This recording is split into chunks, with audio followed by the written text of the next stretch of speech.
Hi ladies, it's me again. I'm doing this vlog on a very controversial subject, circumcision, both male and female. We will touch on the female first. I wanted to do this because it's been going around on a couple of my TTC pages on Facebook lately, and it's been something that I have a very deep belief in one way and others have it different. And each is entitled to their own opinion, of course. And I apologize here and now that my opinion may offend some people, and that is fine with me. I can't change the fact. So if you don't want to get offended by a choice that I will have my son circumcised, you don't have to watch this. That's totally your decision. So I will start with female circumcision. I know in many other countries there is a higher rate of female circumcision. I don't hear about it a lot in America though. I have read up on both because of what happened with my nephew Christopher, which we'll go into a little later. And personally, from what I've read, I believe female circumcision is so much worse than male because there are so many nerves you can damage by cutting the skin from the vagina. And it is said in a lot of the records of females who have been circumcised that it actually takes away those nerves that you need in order to have your big O, your orgasm. So for me personally, I'm glad it's not a big thing in America, and I'm glad it wasn't me. I mean, there are people who choose to do it as an adult too.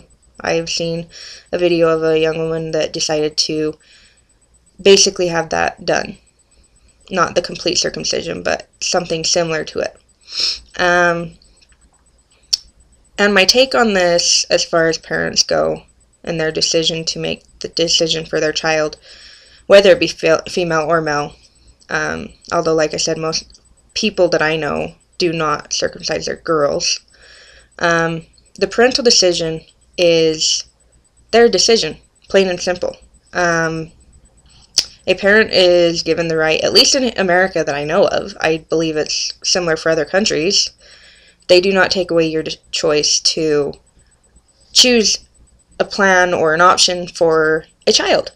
So it's the parent's choice, and when the child's old enough to make their own choice, that's their choice. But sometimes it is necessary for parents to make the choice to circumcise. However, I do not see fit that women can bash other women just because they choose to circumcise their sons, which I see a lot of on the TTC pages. And that's why I wanted to bring this up, because everybody is entitled to their own opinion. But I don't think people need to be berated for it. They don't need people sending them messages that they're wrong and they're a bad parent because they do it, and they mutilate a child. From my own personal experience, if I don't get my sons that I will have in the future circumcised, they are liable to have so many more problems. But we'll go into that. Male circumcision. Yes, it's a bad thing to do in some cases. You know, it's not right for everybody. They have their own decisions. They make their own decisions. If they want to leave it up to the child, that's their decision. As far as that goes, I have 6 nephews. All of them have been circumcised. All of my one brother has been circumcised. All of my uncles on both sides of my family have been circumcised. My fiance is circumcised. His dad's circumcised. Pretty much everybody that I know in the 2 sides of any child that I have's family have been circumcised because of medical reasons. For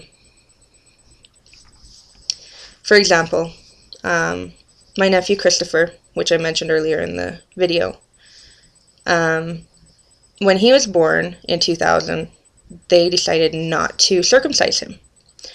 And right away, immediately, within like the first week, he started getting infections because he was having issues with the foreskin.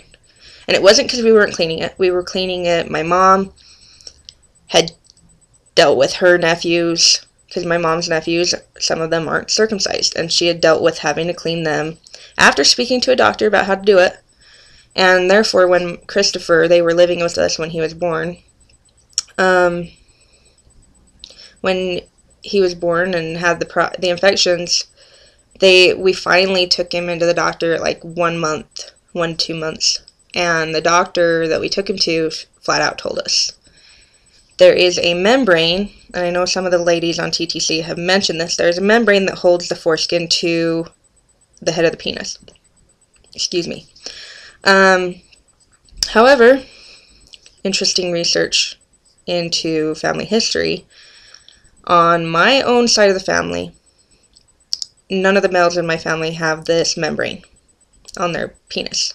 Therefore, their foreskin will pull back automatically on its own. It doesn't matter, what you do. We would take the diaper off Christopher and his would pull back. And unfortunately, because of the situation, they would not do a circumcision right away on him. Even though it was something that medically was necessary, we had to get rid of the infection first and deal with it, which is why he had to be out of diapers before we could do it, because the diapers were holding that moisture in and causing the infections. He finally got his circumcision somewhere between 2 and 5 years old. I'm not exactly sure the timeline. I just remember that being a teenager at the time, I was terrified of what my nephew went through. Because living with my nephew until he was 3, it had to be around 3 years old that he was circumcised, obviously, because they moved out away from us when he was about 3 or 4. Watching what he went through when I was just young terrified me. I have occasional nightmares of what my boys would go through if they weren't circumcised because of this issue. Hence the reason my other 5 nephews were circumcised at birth. They circumcised my nephew, and because of some stupid ulterior reason, they would only allow him Tylenol to help with the pain. They didn't use a numbing spray. They didn't put him under, like many of the women say that if you do as an older child or an adult, they do. I know that as an older adult, they probably do, but they would not put him under for the circumcision. And he had so much pain that he would bawl all night long. And unfortunately, he still had bladder problems after the circumcision still, so there could be a reason with that, but he still has issues to this day. He's almost 12. But I wouldn't want to see him go through the infections and everything that he went through again on any child. For me, it was painful to watch him go through that. And therefore, that's my reasoning behind wanting mine circumcised. Medical benefits are obviously with my family and my fiance's family. Get them cut, or they're going to end up with infections because of the problems we have. Religiously, I believe that even though my church, the LDS Church or Mormon Church, has come out and said that it is fine either way, the Bible and other scriptures that we use in the church do speak of most males getting circumcised. And my belief still sits that way. God had a reason for it, and obviously there can still be a reason. And so my personal feelings are that my boys will be circumcised one way or another. It's just a fact of life with me. I hope I don't offend anybody by that, but if I did, I apologize again. Like I said at the very beginning of the video, I kind of figure I'm going to offend some. I think that's it. My take on circumcision. Thank you, ladies.